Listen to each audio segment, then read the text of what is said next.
On the cold morning of March 5th, 1979, when most of suburban Arlington Heights, Illinois, was easing into another ordinary week, two FBI agents stepped out of a government sedan and walked toward a modest ranch-style home on a quiet street.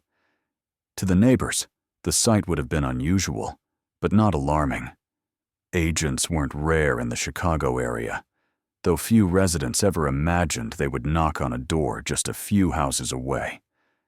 Inside that home, the Hartley family had no idea that the discovery their 13-year-old son had made, something fragile, improbable, and almost unbelievable, was about to ignite one of the most consequential counterintelligence investigations of the late Cold War. What the FBI had been told over the phone 2 nights earlier did not sound like a prank.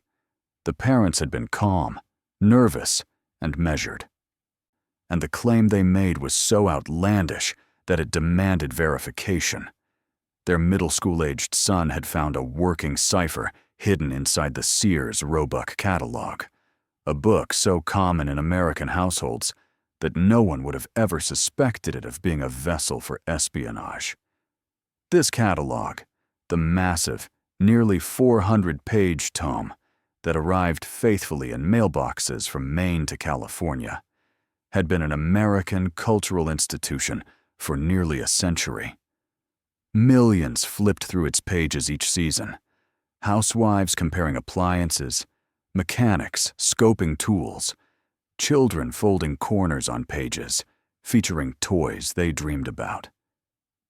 Yet beneath this blanket of familiarity, something far more deliberate had been woven in.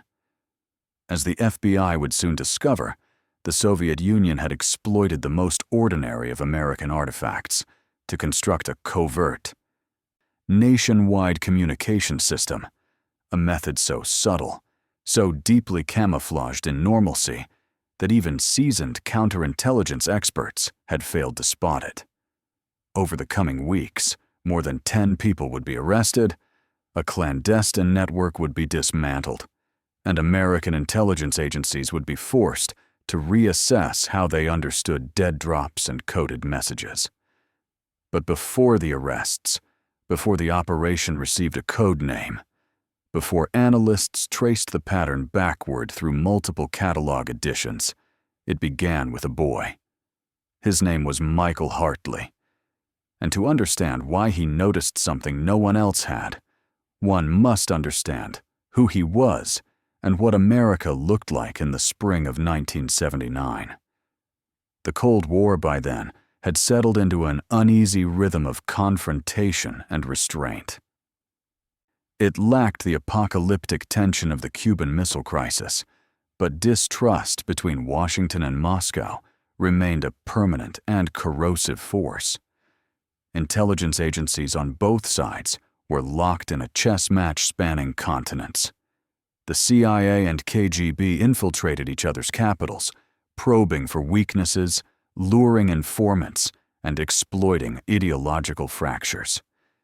And within the United States, public confidence in intelligence institutions had been shaken by the Church Committee revelations, exposés that had revealed domestic surveillance programs previously hidden from the American public. Paranoia seeped into the national consciousness. The Soviets had already been exposed, running several major spy rings on American soil throughout the 1970s. Officials were sure more existed, but they had no idea where to look. In this landscape lived the Hartley family. Gordon Hartley, an electrical engineer at Motorola's Arlington Heights facility, had built a stable, comfortable life with his wife Patricia, a substitute teacher at the local middle school, and their 2 children, Michael and Rachel. Their neighborhood was a slice of quintessential suburban America: tree-lined streets, front yards trimmed neatly, and children playing outside until the streetlights flickered on. Michael, however, was different in ways his teachers and peers struggled to describe. Today, his traits would be more readily recognized, but in 1979, autism spectrum disorder had not yet been formally introduced into the Diagnostic and Statistical Manual.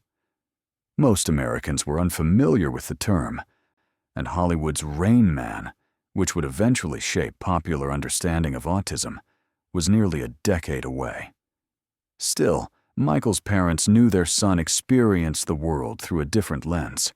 He had spoken late, almost 4 years old before forming full sentences. Yet by age 6, he was reading at a high school level. He found eye contact difficult, small talk unintuitive, and unpredictable noise overwhelming. But when something captured his interest, it consumed him with an intensity that bordered on clinical obsession. And in the summer before 1979, he had fallen into a fascination so profound, it eclipsed everything else. Numerical patterns, codes, and ciphers.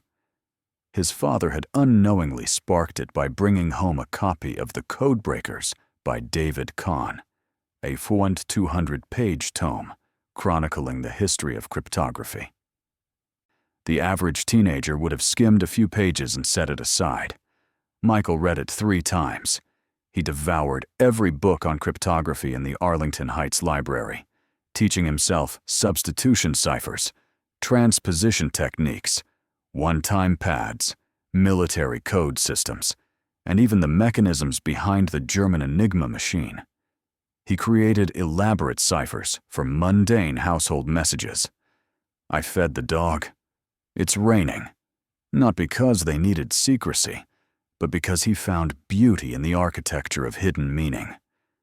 His parents worried about his social challenges, but never doubted his intellect. His math teacher would later tell investigators that Michael had stopped participating in algebra because he had already mastered calculus the previous summer. Instead of listening to lectures on quadratic equations, he sat in the back working through college-level textbooks. His mind was always reaching further, searching for patterns others could not see. So when the Sears Catalog arrived in early February, it was not surprising that Michael gravitated toward it. Not as a shopper, but as an analyst. He loved ordered systems, phone books, dictionaries, manuals, anything that presented information in structured grids. On February 11th, sprawled on the living room floor after returning from church, he noticed something unusual in the automotive section. A phrase buried in the product description felt wrong. Not incorrect, but off, grammatically rigid, unnaturally phrased, subtly mismatched from the linguistic rhythm of the surrounding text. Most people would have skimmed past it. Michael did not. His mind registered anomalies the way a musician with perfect pitch detects a note that doesn't belong. He continued reading and found more. Phrases that didn't conform to the catalog's internal writing conventions appeared sporadically. One every few dozen pages, never frequent enough to invite suspicion. Michael began collecting them, carefully documenting each odd phrase alongside its page number, product category, and item number. By the end of the first day, he had identified 17 anomalies. Within a week, 43. At first glance, the phrases seemed meaningless. Tested under extreme northern conditions, recommended for industrial applications, available in regional markets only. They were bland, technical, and unremarkable, except for one detail. They broke rules. Subtle syntactic norms that held true in thousands of catalog entries did not hold in these select cases. Michael could not ignore that pattern, and once the idea settled in his mind, it grew roots. He wondered whether these were not mistakes but signals, encoded messages disguised as mundane commercial copy. His research into number stations provided a conceptual bridge. Those cryptic shortwave broadcasts, strings of numbers were read in monotone voices, heard worldwide yet never officially acknowledged, had long fascinated cryptographers. What if the catalog served a similar purpose, a communication medium hidden in plain sight. He tried everything: acrostics, letter positions, substitution attempts, numerological mappings, page after page filled with failed theories. Yet he could not stop.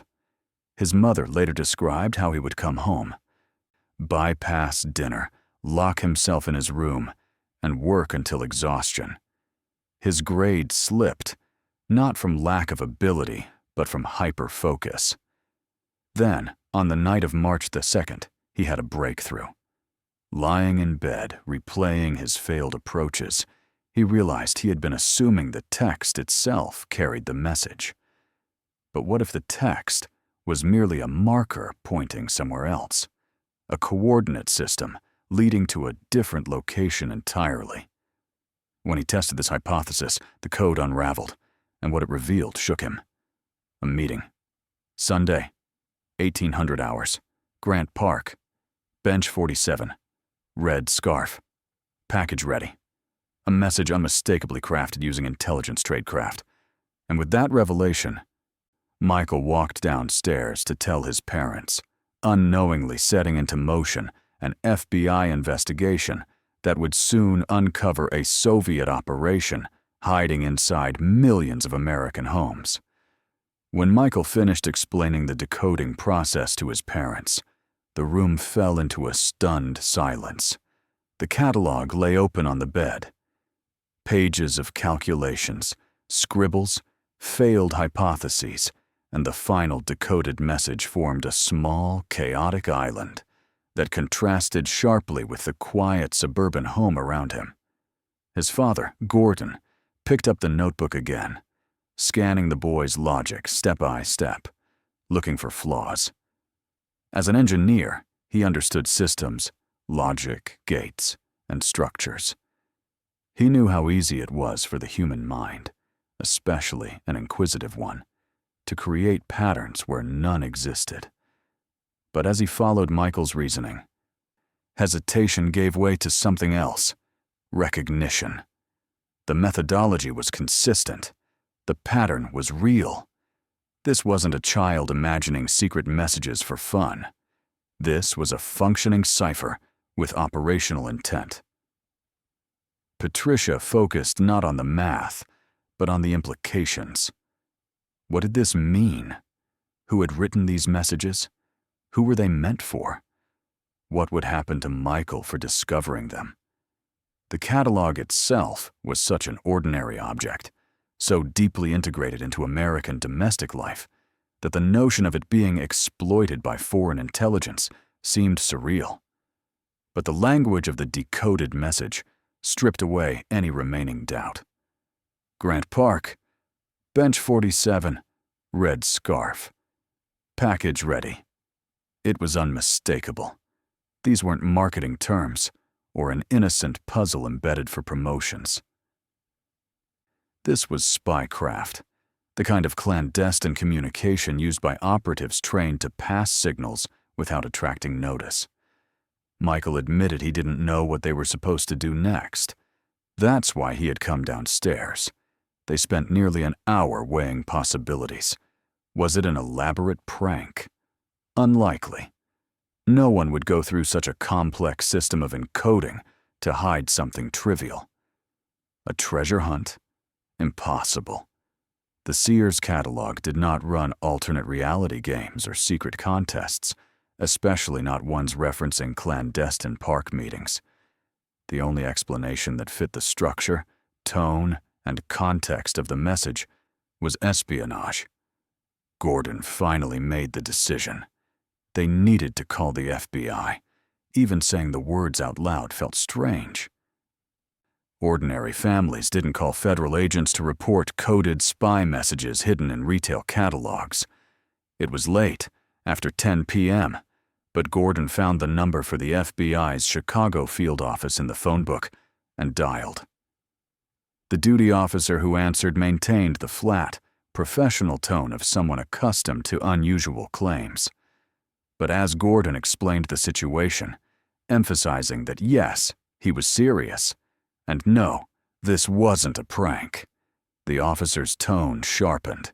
He took the family's address, phone number, and details of the discovery, and told Gordon that someone would follow up. When Gordon hung up, he wasn't sure whether the FBI would dismiss the call entirely.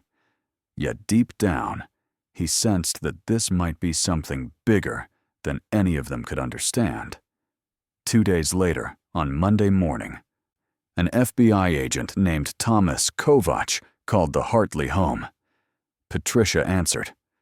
Kovach explained that he wanted to come by that afternoon to speak with their son.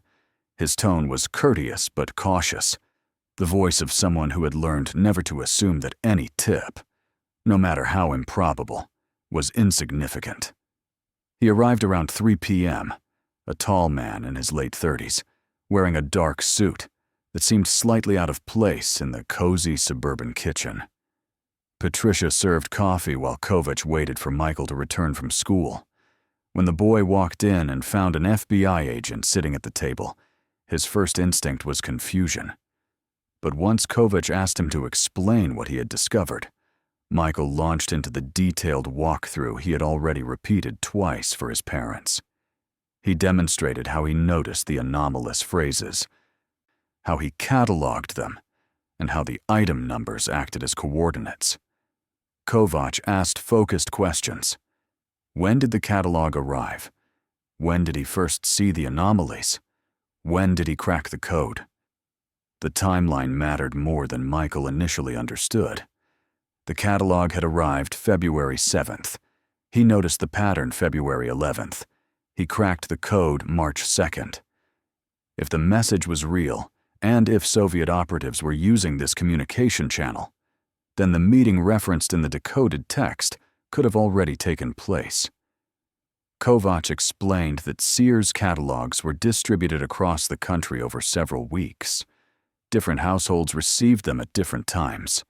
In espionage, timing instructions often operated relative to receipt, rather than a fixed date. A message like, "Meet Sunday 1800, might refer to the first Sunday after the catalog's arrival, no matter when that arrival occurred. Kovach collected the catalog, Michael's notebooks, and his own written notes. Before leaving, he instructed the family not to tell anyone, not even neighbors, what they had discovered. He gave them his direct number and said the Bureau would be in touch. The implication was clear. This wasn't something to be dismissed. Their son had potentially stumbled into the middle of a live espionage operation. What the Hartleys didn't know was that the FBI had been searching for signs of new Soviet communication methods for years. By the late 1970s, many traditional espionage tools had become liabilities. Invisible ink could be exposed chemically. Radio transmissions could be triangulated. Microdots were detectable under microscopes. Even dead drops in public parks were vulnerable to surveillance. The Soviets were innovators in clandestine communication, and U.S. counterintelligence had long believed they must have developed new, subtler methods, ones that left no electronic signature, no suspicious behavior, no physical artifacts traceable to an operative. A mass-distributed retail catalog, delivered to millions of homes, was exactly the kind of tool they feared they were missing. Within 48 hours of Kovach's visit, the FBI convened a full team of cryptanalysts and counterintelligence specialists to examine Michael's method. They confirmed the code was real. The anomalies were deliberate. And more astonishingly, this system had likely existed undetected for years. Investigators pulled older Sears catalogs from archives and libraries. When they began combing them for similar anomalies, the reality hit. The Soviets had been embedding coded messages in the catalog since at least 1977. Each edition contained between 35 and 50 phrases that, when decoded using the same coordinate method, produced short operational messages, meeting points, recognition signals, package confirmations. It was not just a single message or a single operative. It was a network. The revelation sent shockwaves through the counterintelligence community.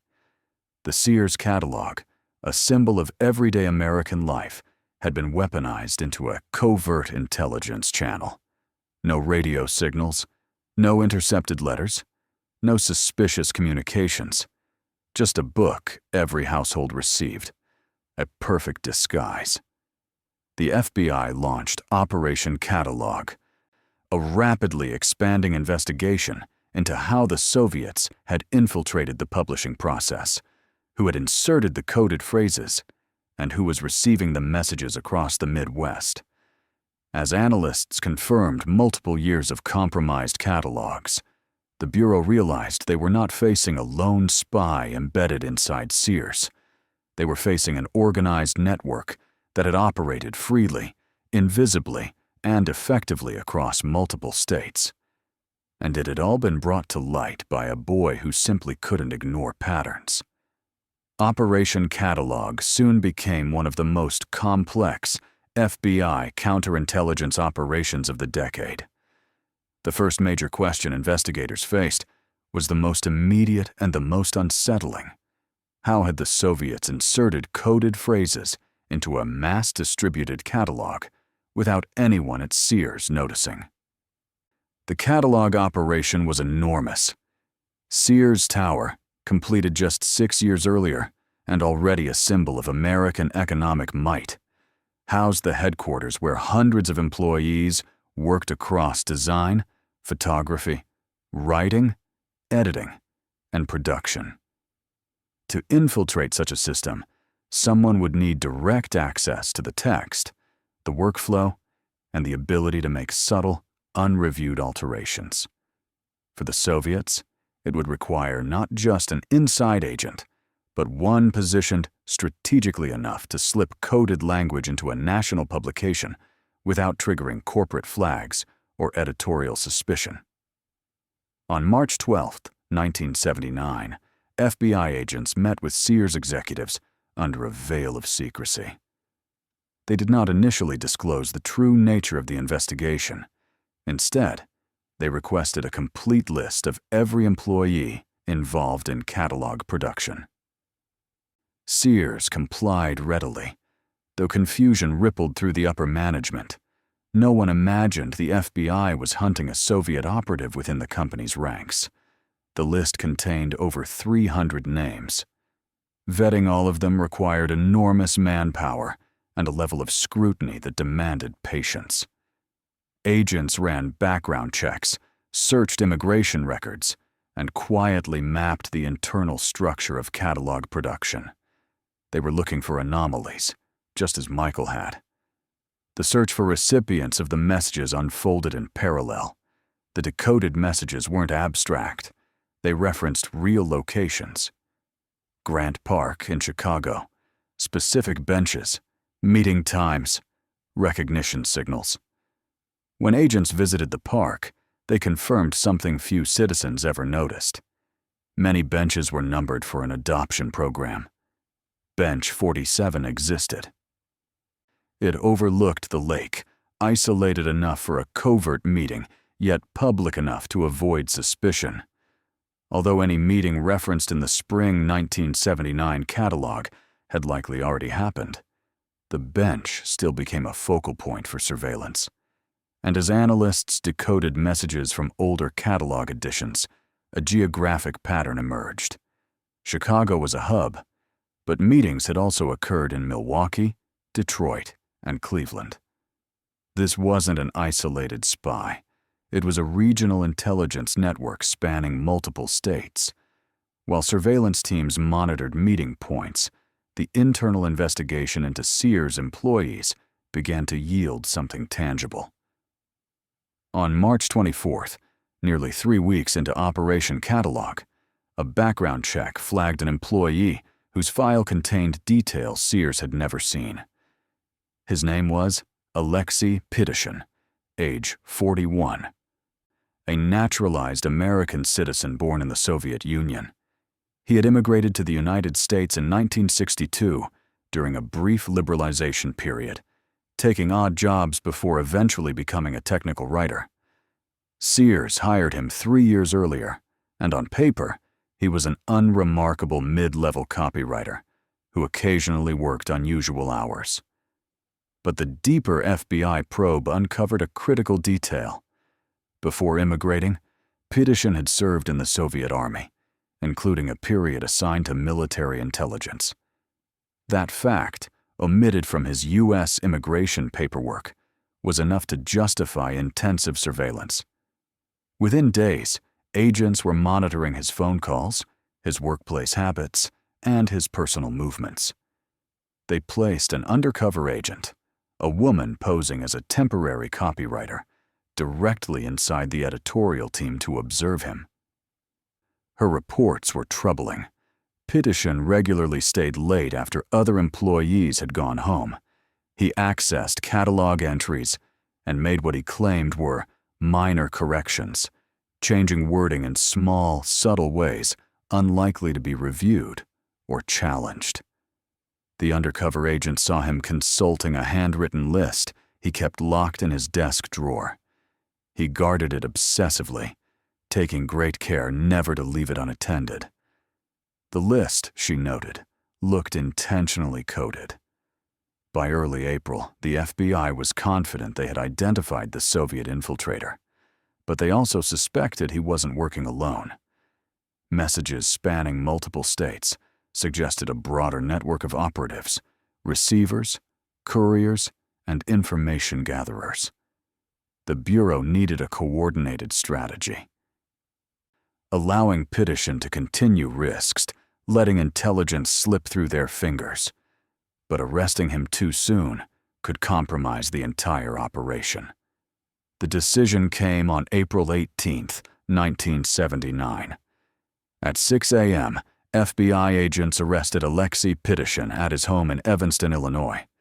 Simultaneously, at precisely the same moment, 7 other individuals in Chicago, Milwaukee, and Cleveland were taken into custody. The synchronized arrests were designed to prevent communication between operatives. No warnings, no last-minute signals, no destruction of evidence. It was a classic counterintelligence move. Cut the head and sever the limbs in the same breath.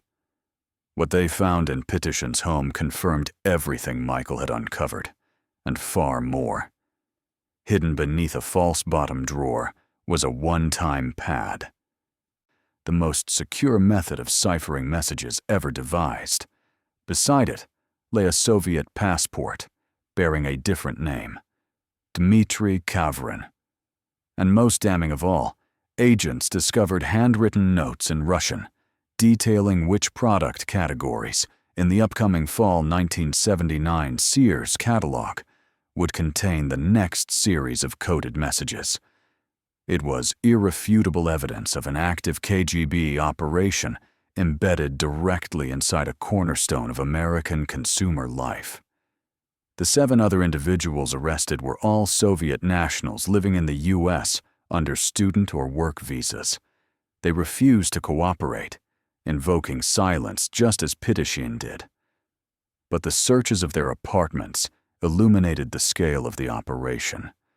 Maps marking industrial areas, documentation detailing manufacturing equipment, analysis of labor strikes, notes on defense contractor supply chains, and sketches of military installation layouts, all pointed toward a coordinated effort to gather industrial and economic intelligence. These weren't spies collecting nuclear secrets.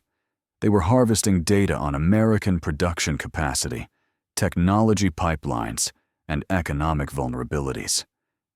In the Cold War, military strength depended heavily on industrial resilience. The Soviet Union understood this. Intelligence about America's supply chains, labor stability, and manufacturing output was strategically invaluable. Within days, Operation Catalog became a national security priority. For 2 years, possibly longer, this network had operated invisibly, exploiting the ubiquity of the Sears Catalog to move messages without leaving a trace. Analysts retrieved every catalog dating back to 1975. decoding each one. They found compromised editions in 12 separate releases, including seasonal and specialty catalogs. Each message contained short, precise operational details: meet points, confirmation signals, transfer instructions, and status updates of packages passed between operatives. Meanwhile, the Hartley family, still under instruction not to speak about the investigation, found themselves living a subdued, surreal version of normal life. Neighbors continued with daily routines, unaware that the quiet eighth grader in their midst had uncovered one of the most sophisticated Soviet espionage systems on American soil.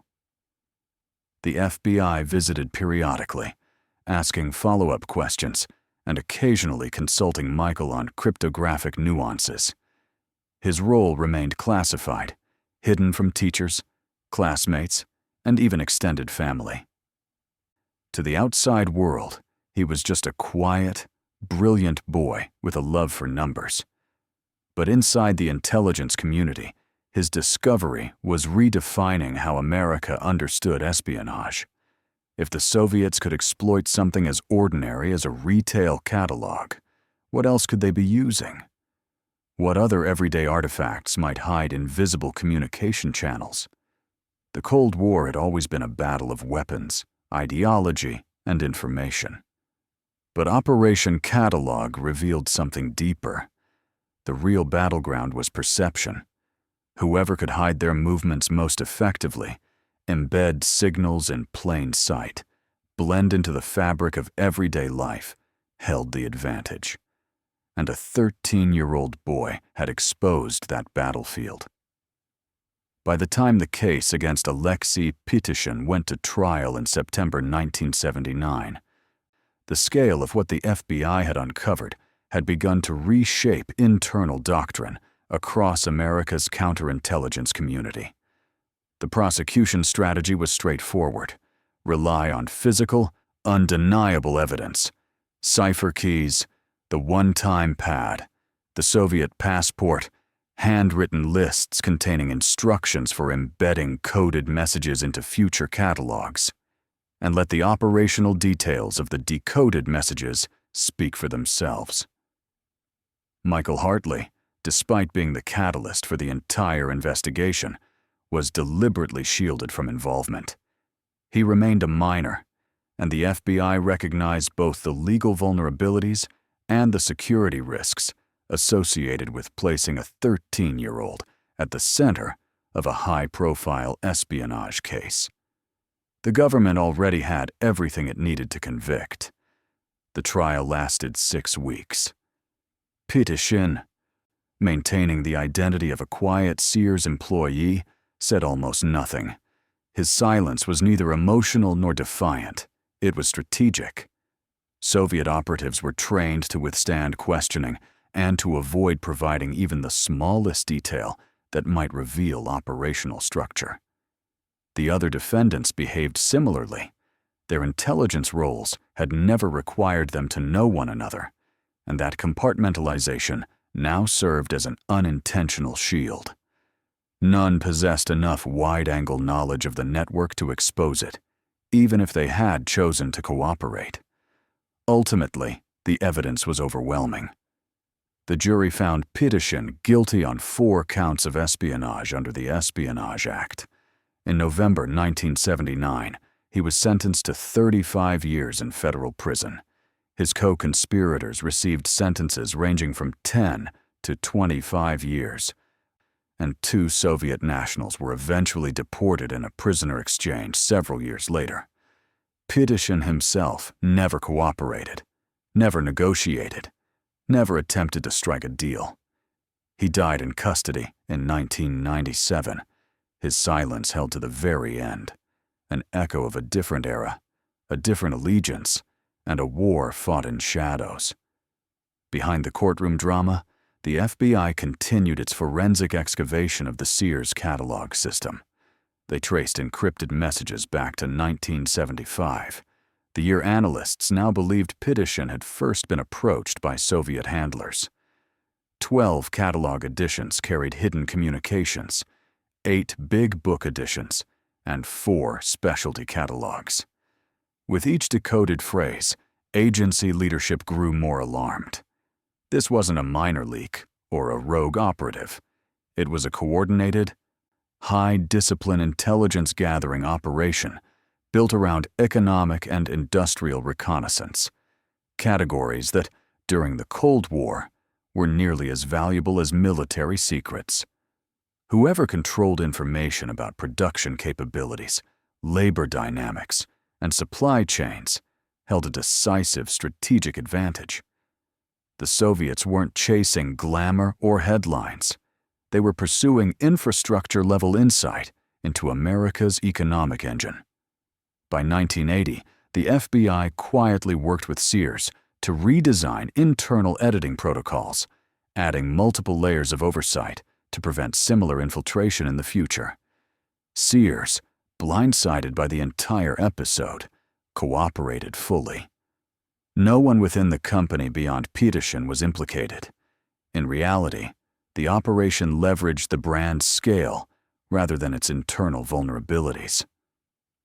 The Soviets had exploited what strategists today might call systemic trust. Americans trusted the catalog because it was ordinary, familiar, constant. It would never occur to the average citizen, or even a seasoned intelligence analyst, to examine it for signs of covert manipulation. And that was exactly why the method worked for years. The Hartley family's life, meanwhile, slipped into a strange rhythm. The public would never know that a suburban 8th grader had spotted what no one else had: the linguistic anomalies buried inside thousands of product descriptions. No newspapers reported his involvement. No award ceremonies commemorated his discovery. His teachers continued teaching him algebra, while he worked silently through calculus in the back row. His classmates saw only a quiet boy with intense concentration. Unaware that he had helped federal agents dismantle a functioning spy network spanning multiple states. Occasionally, FBI representatives visited the Hartley home, seeking clarification on Michael's notes or requesting his opinion on obscure cipher patterns in unrelated documents. These visits were brief, discreet, and always framed as routine. The Bureau owed him a debt of gratitude, but gratitude alone could not override national security protocols. His role remained classified for years. Michael graduated high school in 1983, attended MIT, and specialized in mathematics and cryptography. By 1991, he completed his PhD and soon entered classified research work for a defense contractor, ironically stepping into the very world he had accidentally collided with as a teenager. Colleagues described him as brilliant, solitary, and endlessly fascinated by patterns. Though he never publicly discussed the Sears Catalog case, those who knew him privately felt he carried it with him, not as a burden, but as a testament to how patterns, properly understood, can reveal entire worlds.